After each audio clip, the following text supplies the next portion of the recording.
Cristiano Ronaldo Portugal کی طرف سے اپنی کیریئر کا چھٹا فیفا ورلڈ کپ کھیلیں گے یا نہیں، اس متعلق حتمی اعلان ہو گیا۔ غیر ملکی میڈیا رپورٹس کے مطابق کرسٹیانو رونالڈو پرتگال کی طرف سے اسکواڈ کے منتخب ہونے کے بعد ریکارڈ چھٹا ورلڈ کپ کھیلنے کے لیے تیار ہیں۔ واضح ہے کہ فیفا ورلڈ کپ 11 جون سے امریکہ، کینیڈا اور میکسیکو کی میزبانی میں شیڈول ہے۔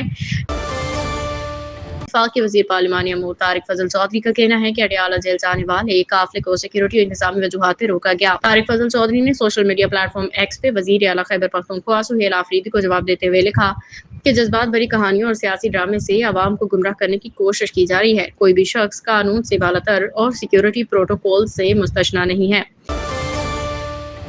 حکومت سے بجٹ پہ مذاکرات کے لیے پیپلز پارٹی نے کمیٹی تشکیل دے دی۔ ذرائع کے مطابق پیپلز پارٹی نے بجٹ پہ مذاکرات کے لیے 4 رکنی کمیٹی تشکیل دی ہے، جس میں راجہ پرویز اشرف، نوید قمر، شہری رحمان اور سلیم مانڈوی والا شامل ہیں۔